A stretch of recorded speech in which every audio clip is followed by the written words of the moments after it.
a momentous series of events has occurred since we published Hallmarks.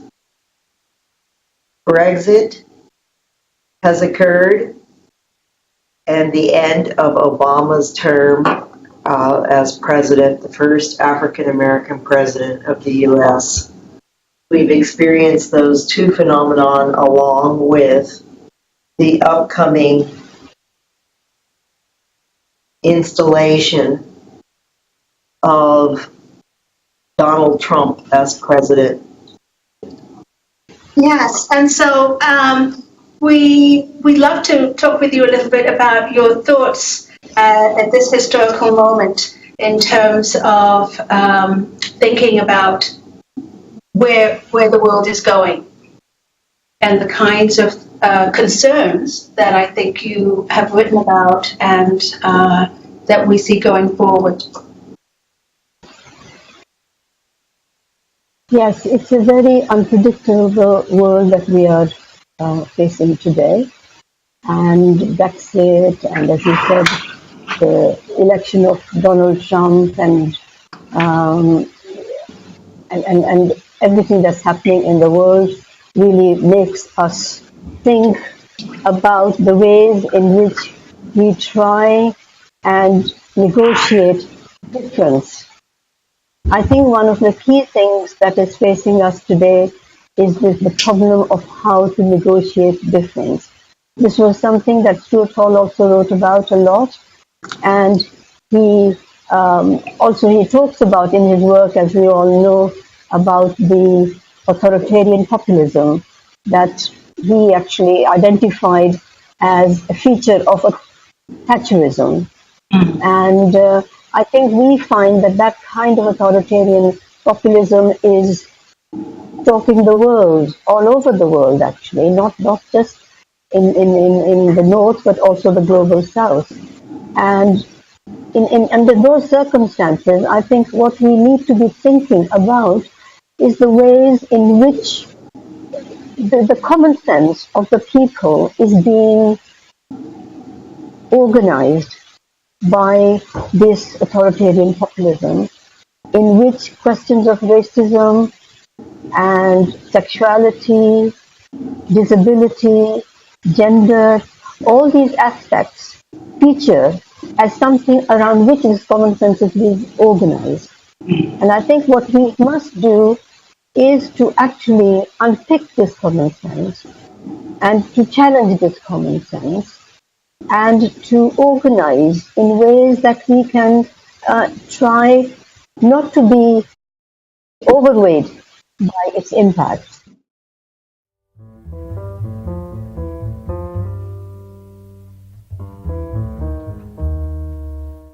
When you think about Stuart's work being influenced by so many different intellectual traditions, Marxism, post-colonialism, post-structuralism, and you think about his reflections on neoliberalism, how do you think that has been inflected in your own work?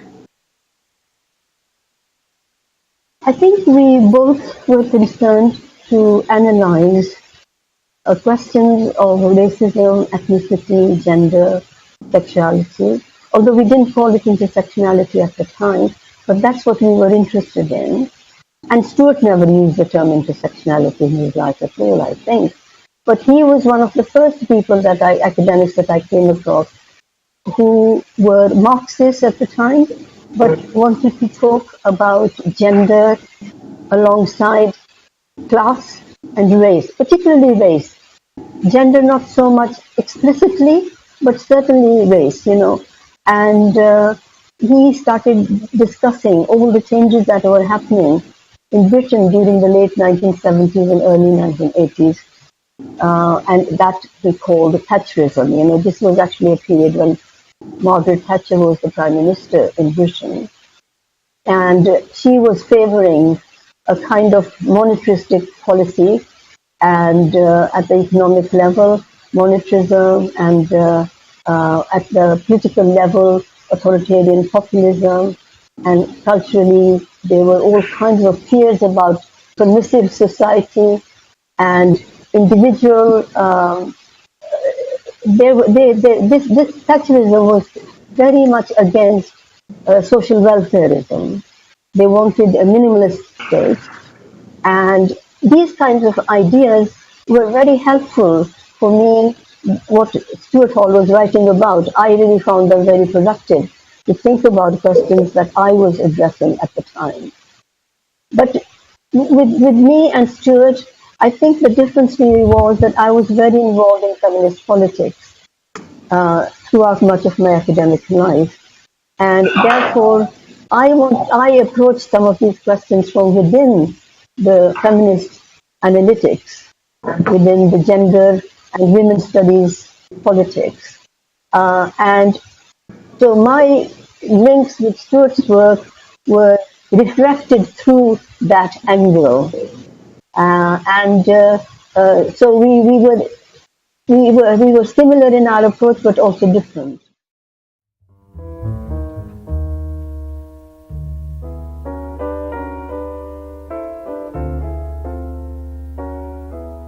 I actually would like to ask about, I'd like you to talk a little bit about some of the ways you theorize diaspora and diaspora space, and perhaps talk a bit about some of the ways that people are reconceptualizing notions of diaspora. So maybe starting with, since we are honoring Stuart Hall too, thinking about the ways that he's theorized diaspora and the ways that you've extended some of that thinking. Yes. Stuart actually used the term diaspora, I think it was in the late 1980s or mid-80s when he first started writing about it. And in Britain, until then, we were called immigrants. All the people who came from the former colonies were known as immigrants. And this was something, even young people born here were referred to as immigrants. And this was something that we were very critical of. Lots of us were very critical of. And Stuart, along with people like Paul Gilroy, used this term, started using the term diaspora as a way of, firstly, to interrogate that common sense of the discourse of the immigrant. Also, we were concerned about the ways in which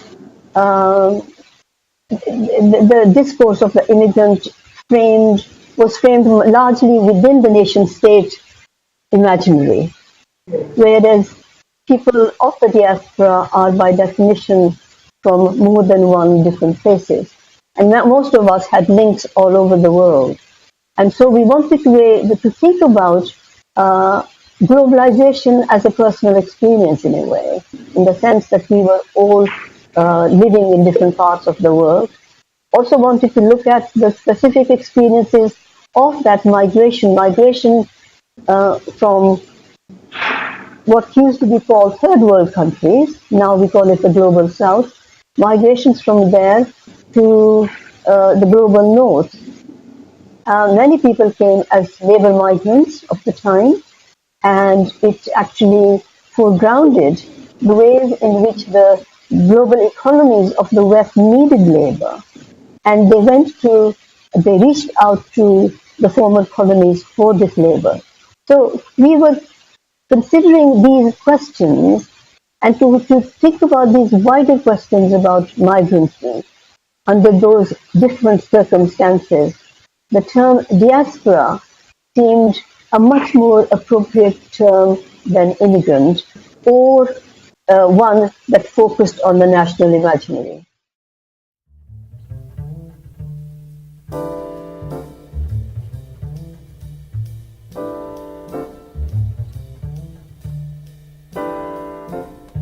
I started working on this concept of diaspora. At first, for me, it was just a descriptive term, it was something that diasporics do. People live in countries, different from where they were born. But as I started thinking about it, I suddenly began to realize that actually diaspora could actually be mobilized as a concept, which was distinct from diaspora as a historical experience. That was very important, but you analyze that historical experience with the use of the concept of diaspora. And I theorized diaspora as a series of investigative technologies, heuristic devices that look at the ways in which specific historical migrations have taken shape, how they differ from other migrations, and how different groups of people are treated in the country, in the receiving country. I don't like to call the term host country, though people use the term host, because often these countries were not very host-like. So in the receiving countries, how we were differently treated, even when we were experiencing racism. So for instance, African Caribbean people in Britain and South Asian people in Britain were both racialized. We experienced racism, but there were different types of racism, you know. Yes. And ways in which they both united us, but also could divide us. And I think this is something we need to bear in mind even today. Different racisms, they both unite people, but also divide them. And so for me, the term diaspora became as a concept. And then I began thinking about the concept of diaspora and the ways in which borders, both geographical borders, but equally emotional, psychological, political, economical borders, how they impact on our lives, how they actually work on whether or not we are made to feel we belong to a place or not. And that questions of belonging were very central to that. And I was also influenced very strongly by the feminist concept of politics of location, which at the time was very, very important concept, you know, looked at the ways in which we are situated. Intersectionally, we would say today. We didn't use the term intersection, but we talked about politics of location, both in terms of geographical location, but much more in terms of our structural and social location and cultural location. So I put together these three concepts, diaspora, border, and politics of location, and suggested the term diaspora space, which is really about the ways in which different axes of differentiation, and both in terms of psychic, social, cultural, political, how they actually impinge upon our experiences, and how diaspora space is where different groups interact with each other, would confront each other, and it's about what happens when people face each other, when people encounter each other. So it's about social and political and economic encounters. It's about how to become a social being within that context.